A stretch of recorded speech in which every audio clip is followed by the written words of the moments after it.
Hello everybody, this is Heflamoke here, and today I have a very special guest. It's Mr. Sir Action Slacks. You're listening to the show that Target, of course, presented here by 2P and sponsored by Hitbox. They make that all possible. You can also, of course, watch it on stream later on SoundCloud, and of course, if you have those little things called, I don't know, iPads, iPhones, I whatever, then you can also watch it on iTunes. Everything with I, it's also there. Anyway, Mr. Sir Action Slacks, thanks for coming. Oh, no problem. Thanks a lot for having me. Very excited. I mean, 2 days ago I had Mr. Sayori and we had like all serious topics. Today I hope we have, I don't know, a bit easier topics, let's say like this. But I also want to focus on some of the more serious questions. First of all, a lot of viewers on Reddit, they had very interesting questions, and I have some questions myself because right now we see you as a personality in Dota that is relatively established with the content you do. I mean, I didn't notice you till you made your voiceover pub style broodmother thing, and that Oh, what a harsh first impression. That must have been gracious. it Good was Lord. amazing. It cracked me up. My babies. It was Mother's Day. I think it was Mother's Day, and Yeah. that was when I got the first time in touch pretty much with you and your content, and it was just amazing. So I can imagine you have a lot of followers that really follow you on stream. They want to Yeah. have this 24/7. So before we Thanks, go man. to what you do right now, tell me something about you. Like, first of all, I don't even know your real name. Is that something you don't give away? Your incognito? It actually is Action Slacks. No, I'm just kidding. My name is Jake. It's easy peasy, most common name in the United States, so it's all good. It served me well though. And I was yeah. So it's Jake. I don't try to hide the name. I think they have that on the ESL website.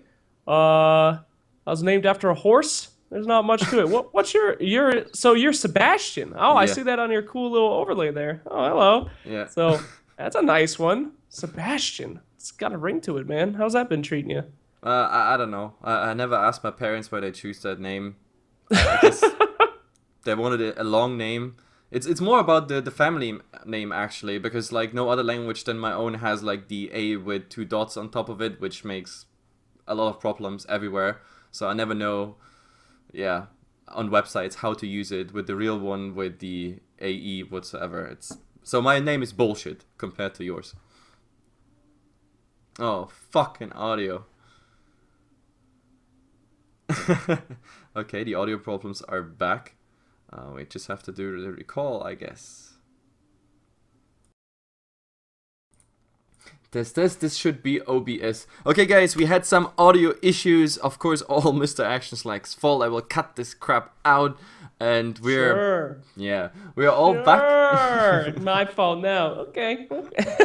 Now you're No, good. like just for a short explanation, when we call each other in like a sort of triangle thing, it works. If we call each other directly, it's karma bitch, and it doesn't work. So guys, we Love. my last question. Let's get back on topic. My last question was your education, where you came from, and you already said on stream where you lived and everything, and then you wanted to talk about at least my lip reading is kind of bad, so I don't know what you Yeah. wanted to talk about, but you said something like you wanted to start to talk about your education. Let's start there again. Right. Okay, let's start again. So, born in Florida, moved all over the U.S., not really from a certain different place. That's why people say I have such a weird accent. And I went to CU Boulder, University of Colorado at Boulder for 5 years, for getting a neuroscience and psychology degree. I worked in the field of that for 2 years. Went back to school to try to get a nursing degree, and then the streaming platforming kind of took off, and the internet thing was working, so I gave all that up to go pursue the dream, live the dream of doing Twitch TV and YouTube and all that jazz. Okay, that's actually interesting. So you're actually a smart guy. Oh wow, I like that. That actually surprised you. That's good. So, oh wow, that's interesting. You're not an idiot. That's great. Wow. No, it's just sometimes it's just surprising what kind of education is in the background of people. I mean, like hell, I studied medicine and then go into Dota 2 casting and then organizing tournaments and stuff. It's also not the next jump, I guess. So sometimes when I Yeah. tell people that, they're really surprised. So Oh. you pretty much have no background whatsoever when it comes to comedy, movie making, whatsoever. It's completely far off. Well, that should be quite obvious with the quality of my content that I have zero zero Okay. background in anything funny. But no, no, not really. Never trained. Never really. Just kind of the personality. I try to pretend like it's not because a lot of people say, "Man, I hate Slax's online personality. I wish he would just show us who he really was." Yeah, that online personality is sure is annoying, isn't it? So no, just me, I'm afraid. So yeah, no formal background, no nothing. That's it. So you divide yourself into the real life and the online personality. Is that really a big difference? No, that's the no. I don't. That's the that's what gets me. I need to form an online personality is the thing. But no, it's pretty much what you see is what you get with me, unfortunately. So yeah, nope. That's it. Okay, but maybe we have now hundreds of haters transformed Yeah. into lovers because they say like, "Hey man, all the time I thought Mr. Action Slacks is a total act, but he's like authentic." So maybe that's getting us something here. I think we might lose more fans than gain. Okay, yeah, that Thank might you. work as well. Okay, so how did you get into video games? How did I get into video games? Yeah. Oh God, what a great question. I don't know. When I was a kid, I used to watch a lot of TV, and then my parents bought me an N64, and they said, "We want you get this to so that you don't watch so much TV." So then I just played games for 12 hours a day, and then that was it. I've been addicted ever since. But I don't know. I played a lot of Team Fortress 2. I got a computer for it, and after that, I saw Dota 2. I was addicted to trading hats. And then on Dire Tide 1, they were giving away free hats. And I was like, oh my God, I hate this game, but free hats. And then there you go. The rest of it made me mad. I wanted to get better at it, and boom. So yeah, nothing too interesting. I didn't think I'd ever be doing what I'm doing right now, but that's the sad origin story. There you So no, go. because this is I think also like one of the Reddit questions of one of the people that wanted to know that like so you have no Dota 2 Dota 1 background whatsoever. You didn't play competitively. You really just popped into the Dota scene when it was about Dota 2, the one we know as of now. Yeah, the first time I saw Dota 2, told all my friends. I remember saying that is the one Valve game I will never play. It looks inherently stupid. I mean, there's Okay. just little guys moving around. You don't understand what's going on. It's hard to learn, hard to understand. So no, I remember I used to go to the computer lab and hang out and play a little bit of the Dota 1 after school, but nah, I never thought that I'd play Dota 2. But it has consumed me. I used to have a full head of hair before I played Dota 2. I used to be handsome. I used to have dreams, and now it's Dota. So there you go. So how did you come up with like actually streaming funny content? I mean, besides you being yourself anyway, and that's funny in itself, but like you obviously are there to entertain like a natural entertainer, at least for those who like it. You already said you have a lot of haters, but you also have a lot of lovers. So that's I I guess don't think I don't have that many haters. I don't think. Well, maybe I don't know. I don't really pay attention to. I like annoying people, so of course you're gonna get a couple haters. But anyway, your question was how did I get into streaming and stuff? Well, when I first started playing Dota 2, as many new players will know, the community can be a little rough. They can be a yeah. little angry towards you. So one way that I thought people would not yell at me and call me out on my mistakes is if I did like stupid, weird voices. Because who's gonna yell at a guy who's like, "General Copter, go to the bottom." And he's like, "Okay, out of my way." Like you can't get mad at that. That's ridiculous. So I started doing that all the time. And a buddy of mine who I always played with was like, "You got to record these. Just do one on YouTube." I did. I put it on Reddit. It got an okay response. I started doing it once a day. And then eventually, there you are. I built up enough of a fan base where people wanted more, and I went for it. So don't Okay. regret it in the least. Good stuff. Okay, that's actually interesting because most people they just start streaming. Mostly it sucks. It's low quality, no overlays, no production whatsoever. They just get into it, then improve on the way. You actually just did your thing. You let's say you compensated your own mistakes by making funny voices. Let's call it like this. And and then suddenly you got a good response, and you said like, okay, I might push this on a streaming platform, and that's it. That's actually very interesting because it's completely the other way around. Like usually people just start and then get the followership and not just put a video there and say like, hey guys, I could go and stream this. What about this? That's very interesting. So Oh, cool. how do you compare yourself to other, like, let's say, funny personalities? I mean, there is not much comedy in Dota 2. You already said There's it. really not. It's a very crunchy community. Let's say it like this. They're like, Crunch. yeah, let's say crunchy because they crunch with their teeth all the time. No, it's a very hostile environment. Similar It can to, I don't know, some extraterrestrial stuff, aliens with acid and whatnot. That's Dota community, at least in comparison to Hearthstone or Counter-Strike, whatnot. League of Legends is similar.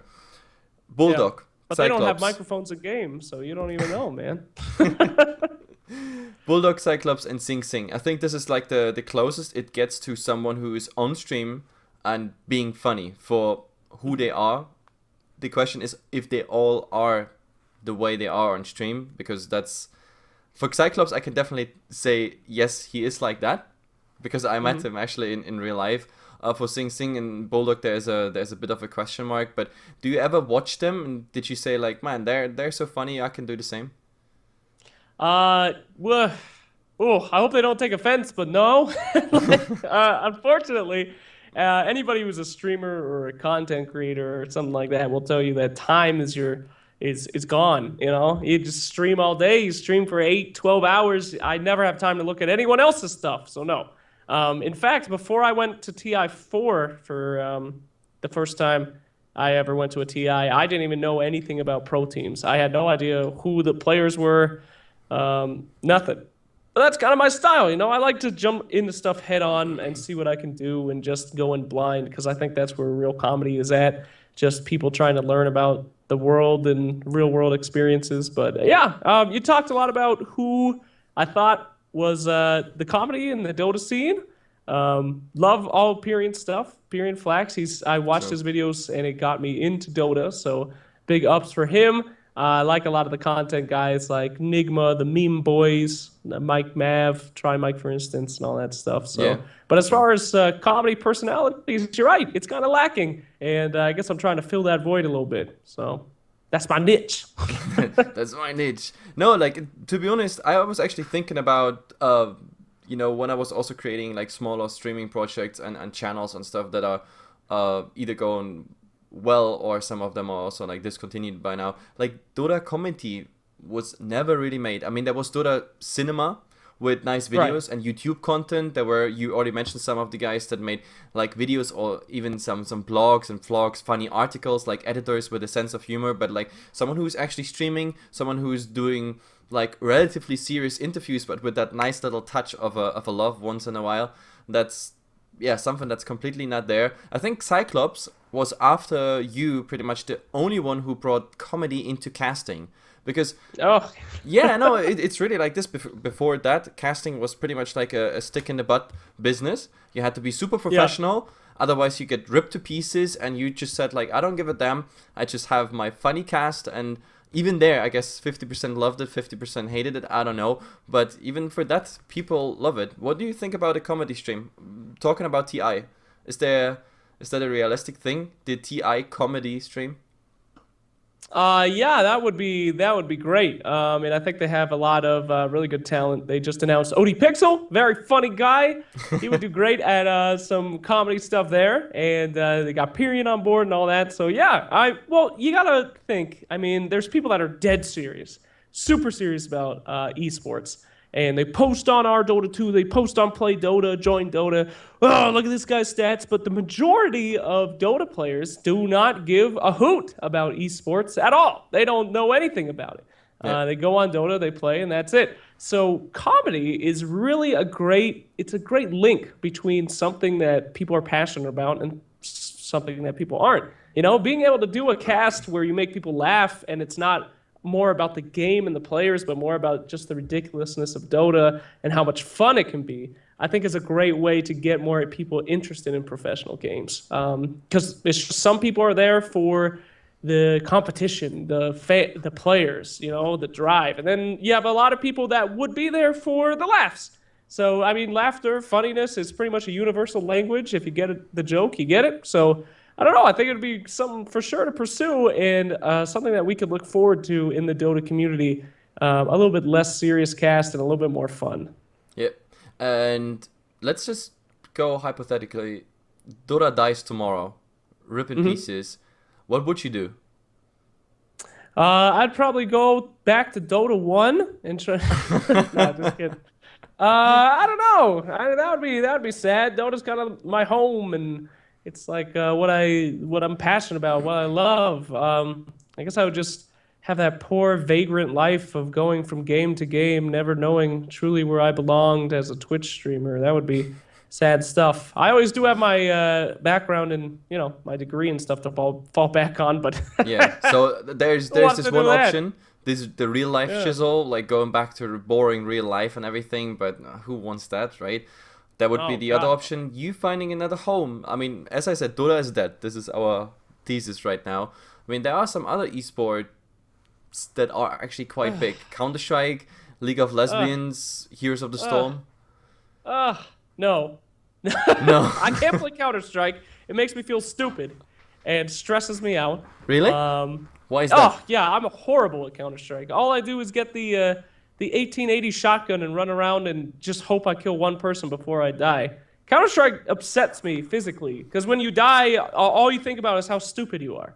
You don't have anything else to think about. There's not, when I come back, I'm going to do this and this. It's just like, no, I messed up. And now I get to see my killer run around and kill all my friends. It's a brutal game mentally for me to deal with. But it's the same in Dota, isn't it? You die, and the first thing you do is, of course, you blame your team. Then you insult your enemy if he killed you in somewhat of a decent way. So it's also kind of stressful. No. In Dota, you die, and then you're like, when I get back, I'm going to kill that dude. Like, you think of all the plans. You think about what items you need to make sure you don't die. Counter-Strike is just like, well, there I go. Sniped across the map from AWP. I probably shouldn't have existed and made sure that didn't happen. And there you go. Done. So as far as other MMOs, I don't want to try. It took me so long to become competent at Dota 2. Yeah. That, God, I don't even want to start that over again. I wouldn't wish that upon anyone. Anybody that moves from one MMO, or not an MMO, sorry, MMORPG, whatever the hell Dota is. Anybody that moves from one of those games to another one, God bless you, you tolerant man. I have no idea how you have the time and energy to learn new heroes and stuff. I've been playing this game for like 3 years, and I still am horrible at it. I can't imagine trying to do a different one. So don't worry. Like, trust me, everybody, even the pro players, they learn something every single day, pretty much. And even, I mean, I have casted thousands of freaking Dota games. I've played the game since Warcraft 3, and trust me, there are combinations of spells and whatever situations, and you never saw it before. And not to mention that IceFrog put some new items in there and then everything is completely new, or a whole patch is screwing with your world, and suddenly, like I had that, for example, because you talked about, head first into something, and I like to be prepared at least for some of the cast. So I had to fly to Malaysia, and what happens the day before a new patch comes out, and I just barely managed to print it out, like 40 pages of patch notes, so I had time in the airplane to learn the freaking new items, everything, but I've never saw them in action. I couldn't play them myself, so yeah, screw that. IceFrog is really screwing with us, but that makes it also interesting. One more hypothesis. Sorry, go ahead. Yeah, Dota is still dead, and you don't want to go in another game. Would you actually go for some stand-up comedy show? Like, would comedy be also something in real life for you? I mean, yeah, I guess. The thing about me is that I never thought that I'd be able to do stuff like this. Inherently, I don't watch any of my own stuff. I don't think I'm that funny. So to have like the gall to want to go do that is that's a bit of a stretch. I mean, I probably could, and yeah, I guess, but I mean, I don't know. I've just gotten so used to making my own stuff, and yeah, I ask myself a lot that I say, if everything goes to hell tomorrow and I'm done on the internet, what do I do? And I do not know. I've been too spoiled. I can't imagine going to go serve tables again in Outback. It would just break my soul. So I do not have an answer for you. But if I did, I don't know. I don't know. Panhandle would be good. Yeah, it'd be a hobo. I think I'd be done. Okay, then talking about spoiled, you just said spoiled. So, where does the spoiled come? Just because you're in such a good situation right now, or does it also come from your family? Because I just watched your short movies, and apparently your family helps you a lot. They endure all of that. And you can see even in the outtakes, by the way, they were hilarious. But yeah, and even the Oh, outtakes, you can see they were like, oh, come on, I want to be done with this. you know what's funny is that they don't help me. My family have a strange relationship. I just needed a camera crew. So, no, I mean, they're great. Love my family, but we've never been like super close. It's just not something that we do. Like holidays are like go in, have a meal, and then leave after 2 hours. So, I mean, it's not. Yeah. So that was actually a really interesting experience for all of us. Kind of had more bonding than we were ready to go for. Not a very emotional group. So, no. By spoiled, I just mean like, my whole life I've been, you know, very on the lower end of the economic scale. When I went to college, I paid for everything myself. I had 2.5 jobs. I was a resident advisor, which means I was the guy. I had to live in the dorms and deal with like all the kids' problems like suicides and drinking and eating disorders and stuff.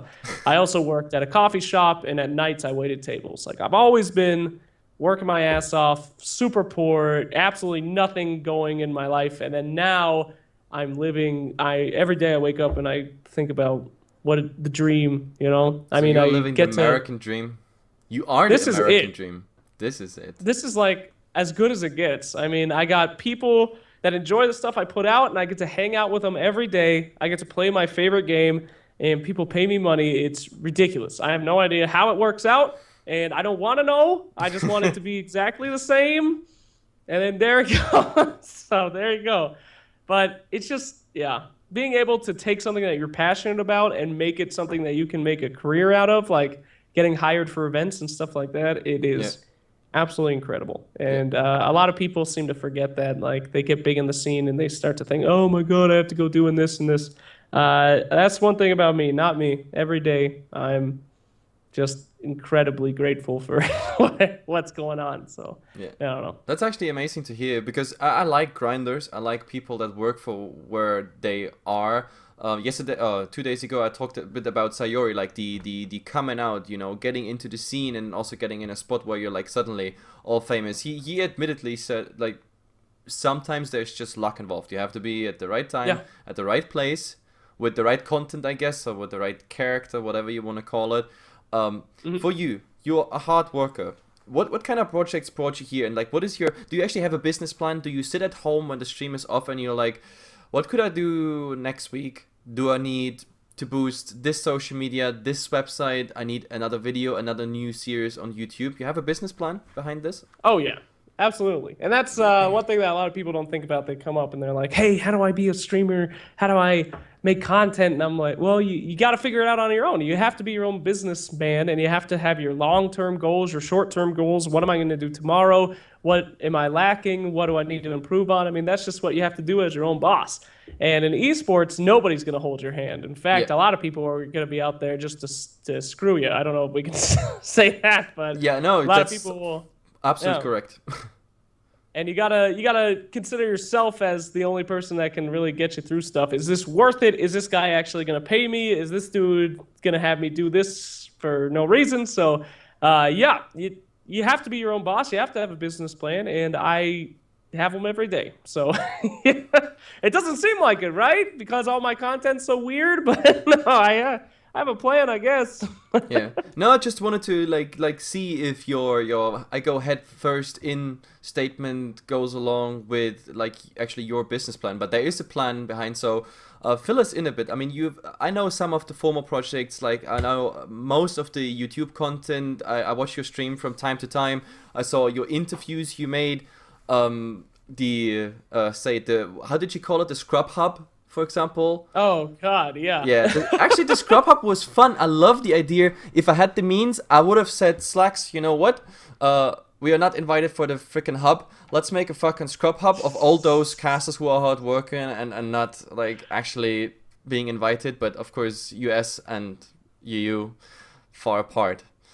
Then I might as well just buy myself a ticket to Seattle if I could go to the scrub hub just like that. The scrub hub. Good lord. I tried. And what else was there? What else was there? Geez. Well, like Dirt Mall. Yeah. It's going to be coming back. Our own little Twitch tournament that we put on with the personalities in the scene. The YouTube videos, the events, trying to get in back with the ESL. Just recently got back from the summit. Thinking about branching out to other games once Dota 2 stops losing steam, if it ever does. Working at invites into the international and all that stuff. That's it. I mean, you got to have those big plans. Here's what I want to get done. How am I going to do it? And what can I do in the meantime? Because, again, a lot of people think that streamers have a pretty easy life, easygoing stuff. But when you stream for, that long every day, again, time is the number one thing that you have that low supply. Everything else is easy except for time. And you need to spend all that time making content if you're not streaming, talking to people, setting things up, starting your plans. So, yeah, it's stressful, but it's the best job in the world. So, love it. Actually, it's a good thing that you talked about Dirt Mall because someone asked about Dirt Mall too. So, it's definitely coming. Is there already a date out for that? It was supposed to be this week, but me and Pyrian haven't talked in a week, so I don't think it's gonna be tomorrow as planned.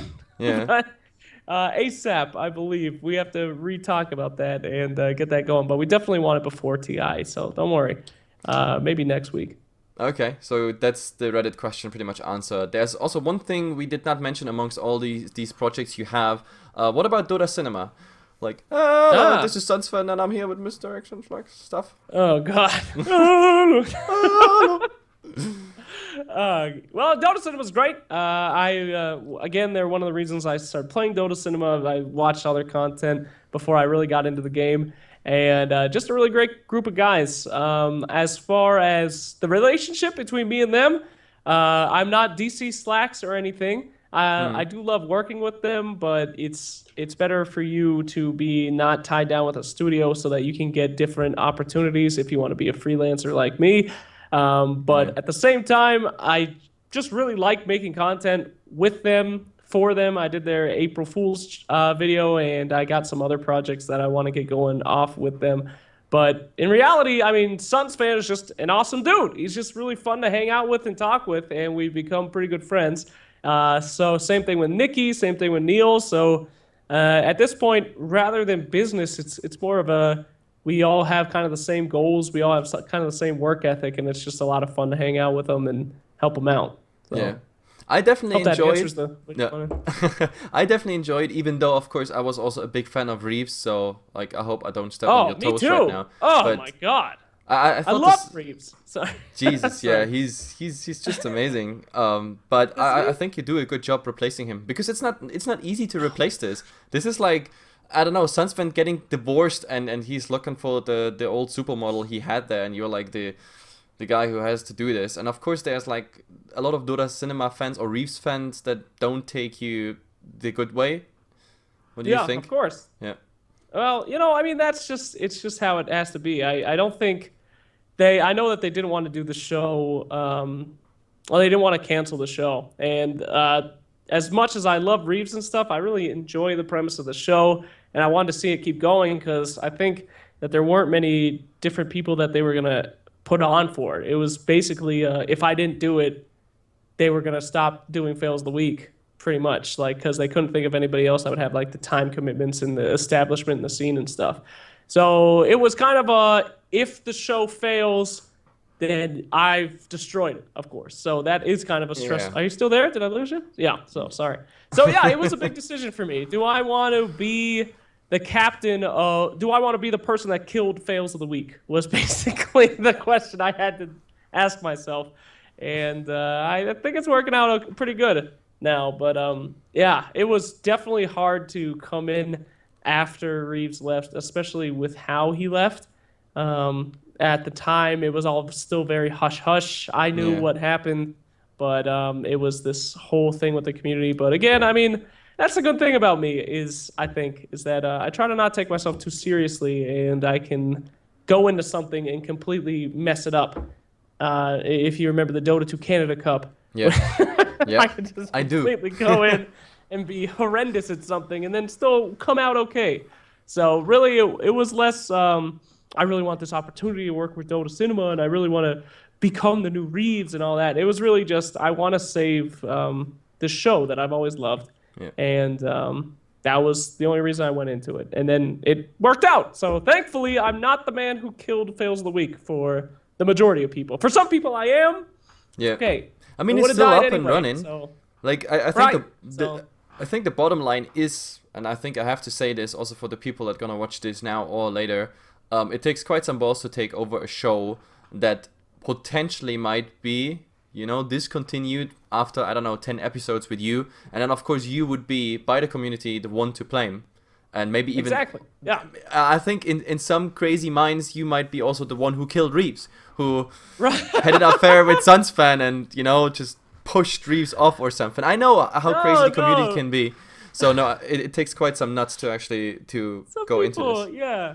When that first happened, they were like, "Did you replace him? Like, did you try to destroy him?" No.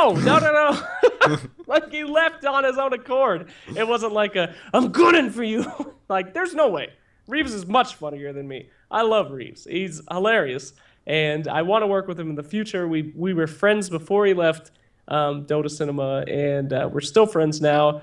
And yeah, definitely not the case. So You just that was a scary thing. you just when admitted people that thought Reeves that is I coming replaced back with stuff in Dota too. Oh, of course. Are you kidding me? You can't hold a guy that like Reeves down. Absolutely not. He recently did a video with Nigma, their own kind of like fails thing. So he's working on that. Reeves is also starting up his stream again, and I'm actually hoping to do some stuff with him in the future. I've talked to him about a couple projects too. So no, that guy can never die. That's the thing about Dota people. They move, they change, but they never go away because we all have a passion about something that is so incredible, and that's this game and this community. So no matter what, we might stumble and we might go to different places, but we'll always be here until the game's dead. Yeah. And then, most of us will still be here. I can't imagine Coddle Guy moving on. He's going to be dressing up in his Coddle costume until they shut down the servers. So Yeah, no, there actually some. I mean, I can't imagine Dota going down. But then again, like behind me, just being a caster or like doing shows, I'm also a guy who's very serious with the esport business. So I'm looking at numbers, and well, my hopes are of course there for the majors. And now also with the TI, I think the biggest bummer was of course last year's TI final. The whole format, a lot of things didn't go the way they should have gone, like production wise, whatnot. Let's just hope this year goes better, because I still think there's a lot of potential in Dota 2, and also Valve moving now. Like all these years, it was like religion. There's this one guy everybody tells you about, that he exists, but nobody knows where he is, what he does. This year actually, like Lord Gaben is talking to us, acting and doing new stuff with the major, so I'm looking forward to this. One more thing, pretty much my question, like your casting career. I mean, you do all this content, right? So that's one thing, but you also do you actually want to be a caster? Like some people ask that even on Reddit. I do. It's just I'm not good at it. Well, here's the thing. I know that I'll never be Toby Wan. I'll never, ever be able to be a professional caster, somebody that looks to them and says, oh my God, I can't wait to hear the analysis and the thinking behind whatever Slacks is thinking of, all these item choices that Slacks is talking about. But at the same time, it's just what I want to do. As we talked about before, in Dota 2 it doesn't exist yet. It's in its primal form. I want to do casting that's fun and exciting, and it appeals to people that both don't care about pro teams and do care about pro teams. So it's a slow process to try to form a casting style that is kind of in its infancy. You know what I'm saying? So yeah, I do want to be a caster. I think it would be amazing. I love learning about the teams. I love talking about the players with them, meeting them, learning about strategies and all that. But for one, I'm very bad at Dota 2. which I'm trying to improve upon right now by getting into watching pro games and all that stuff. And number two is just the casting style that I have to try to present to the Yeah. people that other dudes have been working on as well. And I think that will probably be coming forth very soon.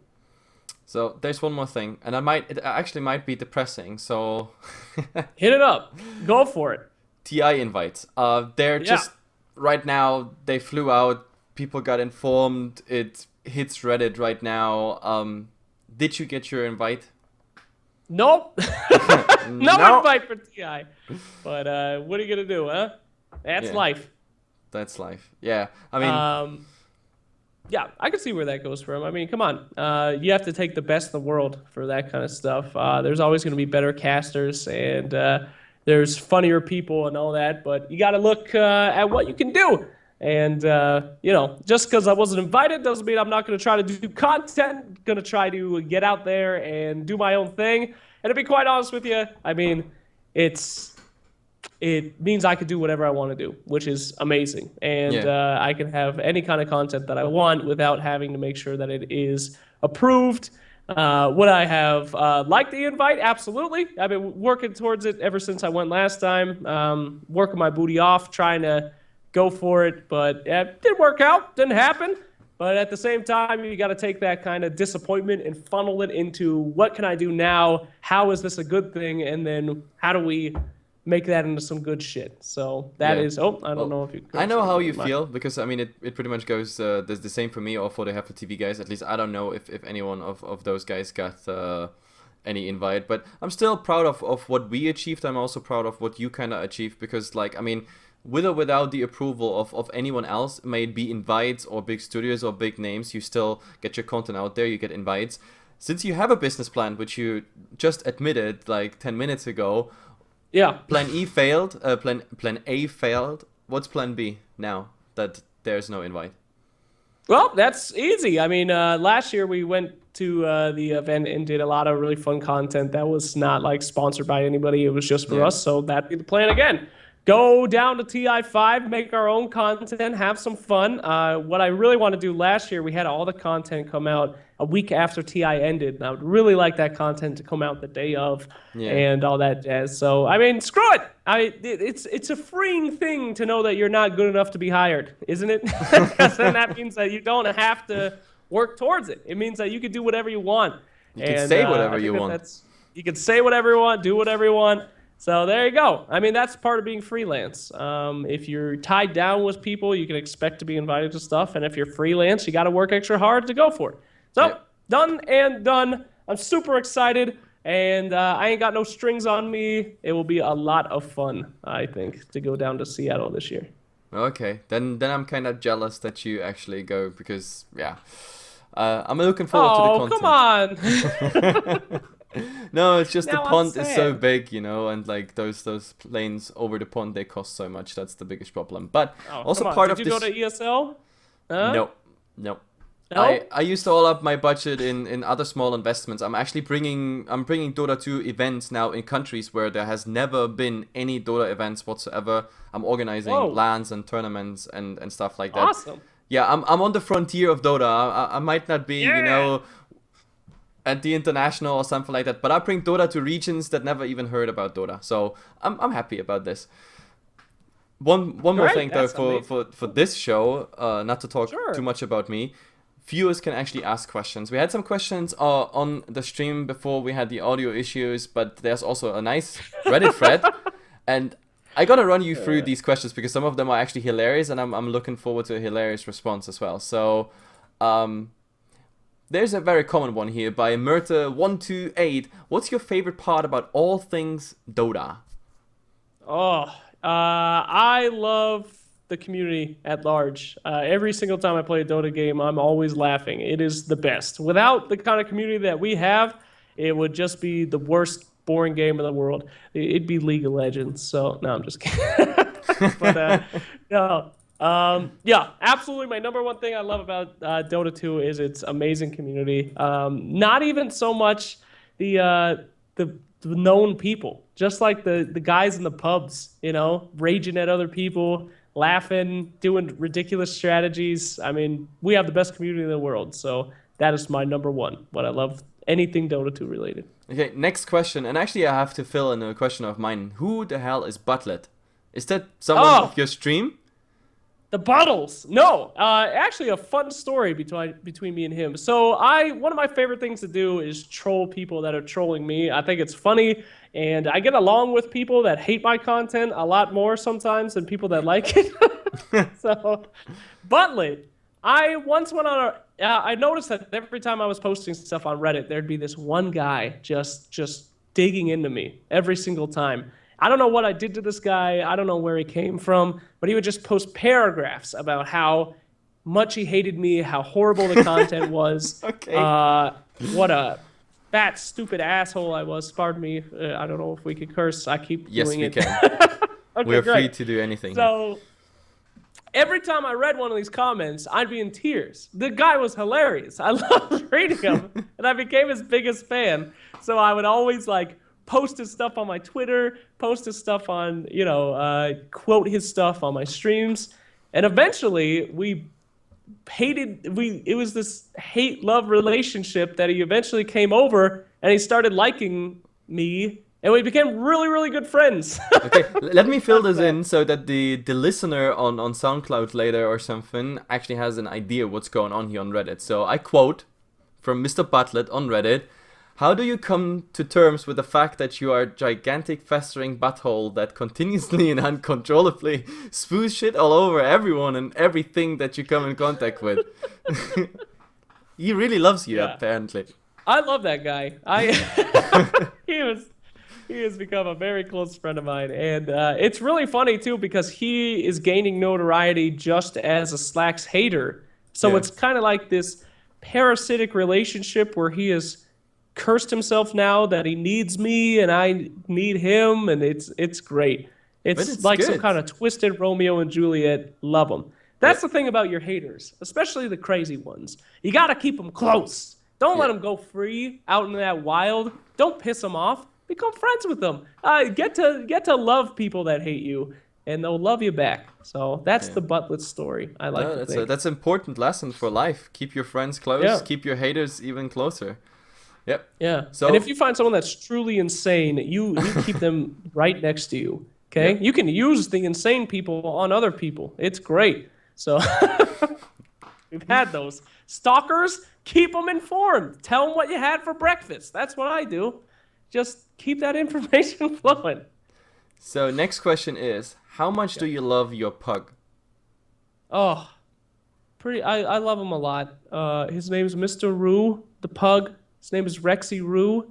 We got him from the Colorado Pug Rescue when he was just 1 year old, and he is the most beautiful, photogenic, amazing pug there ever was. He's also the best spiderling, by the way. Is he? Yeah. He's real good. He loves to go in costumes. A lot of people say pug owners are twisted and wrong because pugs are bred to have problems. Whatever, bro. My pug is so healthy. He's fitter than me, runs faster than me, he snores at night. He is the best creature in the world. I love him. So that's my answer. Oh, I have another. We are even having a pug courier coming out, modeled after Mr. Roo. Oh, really? When is that one coming out? It's actually done. We are the model's done. We made a lot of changes. We put a Reddit thread and asked them what their opinions were. Then we made a ton of changes based on that. And by the end of the month, I'm having my buddy Edgy make us a hype vid. So you'll be seeing that in approximately 5 days. So there you go. That's actually amazing. It's also good timing. Like the last tournaments are running down pretty much. Then comes the international. A lot of people coming into Dota 2, watching, buying items. So yeah, the puck might actually be a, bestseller. Let's see how this one is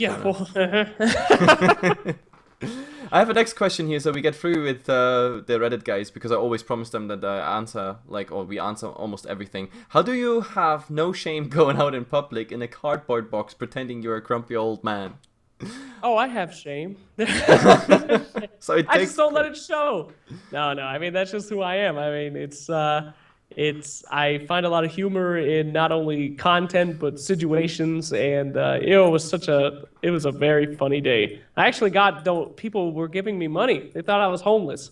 So Yeah. it was Yeah, I a saw that in the blast. video. That Yes. was so hilarious. I would do it again. Yeah, absolutely. But I don't know. I mean, it's just kind of how I do. I don't like to have a lot of holds bar, and I think I like a lot of physical comedy, going out there and putting yourself in these horrible, funny situations. So I loved it. So not embarrassed at all. It was great. Okay, another funny fast question right off the stream here. Mr. Unpronounceable name R5 Alive 555, something like that. What did you have for breakfast? R5 Alive. One of my boys. What do I have for breakfast? Nothing. I'm eating some Cheerios right now off my desk. I just take handfuls out of it. Welcome to my life. It's not pretty. Okay, next question from Mr. G Core on Reddit. He asked, like, what do you see yourself in a few years from now in the Dota 2 community? We talked partially about it, that you want to do certain projects, but like, let's just dream. 5 years from now, where are you? My dream, my number one dream would be to be a host. I would love to host. I think I'd be good at it. I think I have good interaction with the audience. What I'm missing from being a host is, one, people know that they can hire me and I won't be insane. That's I have to prove that. I need more knowledge on the Dota scene, the competitive scene, and all that. But that is my super goal. That's my unachievable goal. In my life, I like to think of what are my short-term goals, my long-term goals, my achievable, and my unachievable. So that is my unachievable goal, to be the host of a large event. Will that happen soon? No. I have to improve the image a lot. I have to show people that I can be professional, that I can be entertaining and engaging. So that is a long-term, unachievable goal that I really hope I could do. I guess it's kind of achievable, maybe. I would say an unachievable goal would probably be a professional player, which I know I'll never even attempt to do. But yeah, being a host would be incredible. No, I do know. That's not going to happen. God, no. Ugh. I would not want to be a professional player after meeting many of them. They're great guys. I don't know how they do it. They have the hardest lives I have in the scene. Absolutely, by far. Yeah. I have no idea how they do it.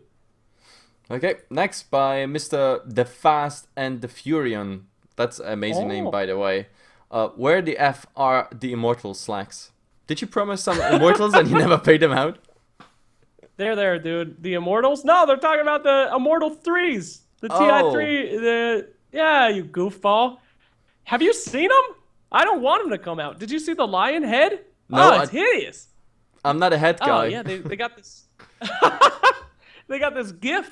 It's like this blue helmet that looks like Xavier's helmet from X-Men, and it just changes his mana drain animation. It is the ugliest thing I've ever seen. Polish them. That's why they're not out yet, because they suck. Wait patiently, boys. They're coming. They're coming. Yeah. And I bet they're holding off on the Immortals because of the last time that they released them, they got such a spike. They probably got a huge spike from the new chest that came out, and they're waiting for economic reasons for that to die down, and then they'll spike it back up with the Immortals. But there you go. That's where the Immortals are. They're done. They're just hideous. So wait for them. Okay. Then we actually had so many Teshi's questions everybody wanted to ask you. I just wrapped them up like 3 in 1 pretty much. Like, do Teshi players have souls, and how to become an asshole as a Teshi's player? Short answer. No, Techies players do not have souls. Okay. Not at all. Okay. A Techies player finds joy where no other human being in Dota 2 does, by making 9 other people miserable. That's as far as it goes. No, I mean, okay, to be a Techies player, you have to, for one, just find joy in other people's misery, both on your team and on the other team. That's it. I mean, you have to laugh when you play Dota 2. You can't be serious. It can't be about, oh my god, I just died, I'm so mad. You actually go out there and kill yourself for fun. I mean, it takes a very special, twisted human being to be a Techies player. So yes, you have to be an asshole, and that's it. I mean, but it's the best hero in the world for assholes. I find myself that I only play Dota to be a jerk now. I like playing Necrophos and getting Dagon 5 and brown boots just so I can one-shot people. I like playing Omni Knight to just destroy team fights when it looks like they're having a really good time. And I like Techies. So there you go. I literally play Dota 2 just to be a jerk, and I love it. Oh, and I love this question here. because it's like actually asking for the subscriber interaction, which is of course important part for you as a streamer. I gave you $20 on stream, and I told you to get some dinner with your girl. Did you? And how was it? Yes. I remember that guy said, gave me $20, and he said, have dinner with your girlfriend. We went to Tokyo Joe's, buy one, get one free sushi on Monday night, and we ate like kings. Thank you for that $20. Wow. Means a lot. Yeah. Actually, I mean, I'm not streaming that often because I mean I'm already casting for hours and hours every week, so I'm like, I don't want to tell and show people how bad I am at the game with my 4K MMR or something like that. But I had one stream on my birthday, and it was the same hilarious story. He was like, here's $32.20 for your birthday. Go out and have a beer and everything. It was one of the only donations I got this year, just from a very nice guy. He's my best online friend now. I love it. Yeah, well, that's the Dota 2 community, Yeah. I mean, they take care of their own, and they support the people that they want to support, and they're extremely generous, and that's why we have the best community in the world. But isn't it strange, casting, how much energy it takes out of you? Like, how tired you are afterwards if you actually care about it? I mean, oh my God. The Scrub Hub was a nightmare. It was a nightmare. Yeah, you needed more resources, more human resources there. Yeah, I thought I could do it by myself, and it was just like I lasted like 3 or 4 days, and I was just done. I couldn't. Yeah. Like, I had no interest of talking anymore. It's insane. But guys like, at ESL New York, guys like Toby and Cap would just like all day, all night. I mean, they're made for it. It's incredible. So big ups to casters out there that actually have the ability to keep going. It's insane. Yeah. Absolutely. Well, casting is definitely a very draining thing, which most people completely underestimate, and also not to mention that actually leads me to the next question, because I mean, casting is a very, very ungrateful job when it comes to, for example, like donations or anything like that. Yes, 2 days ago I talked with Sayori about like ad revenue on Twitch is pretty much dead. You barely get anything in comparison to, I don't know, if someone gives you $5, you pretty much are done for the next 10 hours streaming if you would like every 8 minutes play ads or something like that. It's ridiculous how bad it is, but most people don't understand it. And someone on Reddit, and this is now something where you of course can decide if you want to answer that or not, like they were curious about your revenue stream. Like, where do you actually make money in all what you're doing? Because somehow you have to survive, somehow you have to live. There's the stream, subscribers, there's ad revenue, donations, events, maybe payments, Dota Cinema, something. Yeah. So the majority of the ad revenue is, of course, going to be from Twitch donations. Twitch donations nobody takes a chunk out of that, You don't have to split that up in any way. It's just somebody directly giving you money. So when you make $30 on Twitch donation, you made $30. It's done. To subscribers, I decided to quit my job when I had enough for rent at my apartment. Based on subscribers. Right. So after I got enough subscribers, that's steady income. So that made it safe enough for me to just quit my job and do this full time, which was a great decision. Thank you so much for supporting me out there, subbers. You made my life. So anyway. Twitch TV, the payments every month is how I decided to do it, to commit myself to it. The donations actually get me through the month for eating, and I have enough for rent, but donations help me eat. YouTube is okay. I actually don't have the biggest YouTube in the Dota 2 community, subscriber wise and ad revenue wise. I'm sure dudes like P-Flax and Nigma and stuff make a decent chunk of change, but it's not too much for me. And also, YouTube is a terrible way to make money nowadays because the majority of internet users have ad block. So it doesn't matter how many views you have. You're not making any money typically unless you have a decent subscriber numbers. So there's that to take away from that. So after that, you have any tournaments that you happen across that decide to actually pay you. Those guys are cool. And that's about it. Other sources, like I won't talk about anything for Dota Cinema or anything because I don't feel like that's important. Yeah. So, but besides that, I mean, yeah, your ad revenue is basically what you put in. And that's another reason why streaming is so addictive. It is in reality a Skinner box. You go on and you have no idea how much you're going to make at the end of the day. You could make $10, you could make 500, you could make 2,000. You never know. So you always have to go in there and press that button. Streaming can be extremely addicting, but luckily, it's addicting doing the best thing in the world, playing Dota. So it's the best kind of addiction. A little better than meth, but it's great. Okay, to finish the show, we also have to take care of some other people around you. I mean, I already talked about your family, and apparently there is support. I mean, hell, Yeah. they played film crew with you. But, okay, I mean, you're in an age where, you get a bit further away from mom and dad and everything. But girlfriend, she's obviously close with you. How does she actually support all this? And how does she support it? Or are there limits? Yeah, there are definitely limits. We've had an agreement that when she gets home, it's time to stop streaming and pay her attention. But she is the most supportive and wonderful person in the world. And I actually, she didn't have any idea of what I did until a year ago. I would secretly go out and make videos and secretly play video games because I was scared that such a hot lady would not want to be with somebody who was obsessed with video games. So she actually didn't know. She would go to sleep and I would wake up and play games all night and then sneak back into bed and make my YouTube movies. So I took her to TI4 and I revealed this whole life and this whole thing. Yeah. And ever since then, she's been super, super supportive and super into it. And it's kind of like trying to be my mini manager. So she is the best. Yeah. But if I could offer any advice out there to anybody looking for someone to spend the rest of your life with, find somebody that maybe isn't as passionate about what you are, but they can at least tolerate it, and then and that's it. If you find somebody out there that hates what you love, it'll never work out. So yeah she loves it. So I'm a very lucky dude. It's interesting that you have to say okay, I was hiding certain things because you thought that it might be a bummer to her, like the whole video gaming world, because obviously some people out there, they don't even know what the whole world is. What is esports? What is esports commentating? Like Right. I talk with many casters about it. Like, hey, how do you describe to others that have no idea what you do? Then I always make this football comparison. I say just imagine 22 people fighting over one ball.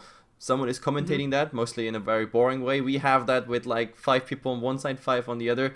It's a video game. We do the same pretty much. But it's still a big bummer for a lot of people, like the whole video gaming internet business. I can actually tell you one funny story. I was flying from Malaysia back to Doha and then to Europe, and next to me there was a very, very pretty lady. She was amazing. And, well, I was like, man, I might as well, just hit that because I'm 18 hours with her in the airplane, and I don't know, when we land, maybe I got something right there. The funny part is bro. we talked amazingly well all the time, very interested and whatnot, till we came to the part where I had to explain her what I actually do right now for a living, and she could just not understand how someone, for example, could quit med school for esport. So I know where you're coming from, when you say I was hiding certain things I do just in case it might not be well received on the other end. Yeah. It's actually a sad story. It is. That was a heartbreaking story, man. Jesus. Yeah. Every time I tell, anyone who's involved in esports, every time someone asks what they have to do, what they do, there's always this 30-minute conversation about, okay, this is what I do, this is how it works, this is why people give me money, this is why I do what I do, but I still think that there's a big future in it. I really do. And a lot of people think that it's a joke and that it's, oh my God, esports. It's just going to be nerds on the internet, but it's really not. Yeah. I mean, what separates us from normal sports is that we can see something and we could say, oh my God, I'm going to do that when I go home tonight. And that's such a powerful thing to be able to be directly involved with something, see something and say, oh, I can do this. I can go home tonight and use that strategy I just saw. And that's incredible. It's such a user interactive experience, whereas some guy in a football stadium is going to watch some 280-pound dude smash into another one. He's never going to do that. I mean, he can never get into it. So I think that there's a huge opportunity for esports, and I'm very, very humbled to be in a community that's kind of pioneering the way towards that. So Stay where you Absolutely. are, buddy. Don't worry. You'll get other hotties that love Dota. You're gonna No, do great. no, Screw them. no, but that's She some. couldn't see the future. So, No, she didn't have the same vision, man. Like, I also yeah. need love when I sit at my computer. Like, I need someone taking care of that. Anyway, Oh that God. that's just me daydreaming right now. No, I love the fact that, like, I think this was the best finisher. Like, the pioneering character of esports. Like, Sayori, the other guests, they were all just amazed by the fact what we do here, because some people say this is not just a new industry coming up, this is actually a movement. You like it for the fact of this, for example, fewer interaction. I like it for the fact that it's really like discovering completely new lands with so many opportunities. We can actually create new things here. That's the amazing thing. It's like making an Yeah. invention, like spinning the wheel all over again, and that's what keeps me going pretty much every single day. And by the way, we pretty much hit the time limit on this one. We are through Oh, with the okay. Reddit questions. So for you, it's time to pretty much get out what you want to get out, everything that's also good for the children. So future projects, shout Oh, outs, thank yous, whatsoever. jeez. Shoot. Okay. Wrap up. Thanks for everybody. Thank you to everybody that has ever seen my content and supports me directly and all that jazz. Couldn't do what I'm doing without you. Thank you to everybody that hates my content and has enough balls to post about it. You guys that don't like my content and tell me why is the only way that I improve. So big ups to you as well. Thank you to everybody out there in the Dota scene doing what you do. I know TI invites just went out today, and some of you didn't get to go. Don't let that discourage you. You're doing great, and we're all in it together. So just find a way to turn it into a positive. And thank you, Mr. Heflamoke, for being you, opening up new avenues in the world of lands and Dota 2. So everybody out Okay. there, keep having fun, keep laughing, and keep smiling. And let's keep playing the best game in the world, eh? And there you go. Now I actually hate you Done. because you did a better outro than I ever gonna do on this show. So Oh my God. fuck you Get for out of here. that. Hey. Okay, so now that comes my outro. Of course, thank you again just for coming here, for opening up on some topics that might have been just occasionally mentioned on stream, but never like in a show where people can get to know you better. I hope that also gets you some more followers, subscribers, whatsoever. So guys, go on his Twitter at SirActionSlags. When is there a website coming, by the way? Where's the SirActionSlags website? I think somebody made one. I didn't pay him anything though, so let me check here. Interactionslacks.com. Oh yeah, it exists. There it is. Yeah, so I have a website. You can go on that, I guess. It actually does exist. Okay, that's interesting. Wow, look at that. Good Okay. luck with that. Love So- the website. I'm on there every day. Oh well, that's not part of the business plan apparently. So to wrap this up, guys, of course, thanks to 2P, they will write a nice article about this, so you will be there also like in written form, not just on YouTube, SoundCloud, and iTunes. God. And of course, also thank you to Hitbox because they support this project. They like it. They want to like test it out where this one is going. And of course, you and me, we're working that we make this maybe a very regular thing. So I hope you enjoyed my show here. The Target, you can of course follow me also on @Heflamoke as well. It will take about 12 to 24 hours till there will be the article up on the 2P page as well as the Reddit thing. And of course, if you see the Reddit thread, then give it some love, give it some up. Won't. Because... Whoa, you can't ask for that. You're gonna get shadow banned. Oh no, I'm so shadowbanned right Do now. not upvote that thread. Yeah, no, go down. Oh no, you can't even ask for downvotes, right? That's also against the rules. Whatever. Okay, no, just show us some love. Just look very intense at your screen, and then think maybe about the word with D. And You're fucked. You're done. I'm just kidding. okay, Spread guys. love. thanks for listening. I hope this was just a pleasure, just as it was for me. And then see ya in about 3 to 4 days with my next guest. It's pretty. Who's that? Not gonna reveal it till some days before. It's Oh, come on, mystery. man. Spoiler alert me. Okay, fine. No, I'm gonna announce it on social media some days before, and then Reddit can always ask some questions, just like they did for you. That's pretty much how I do it at the moment. Let's see.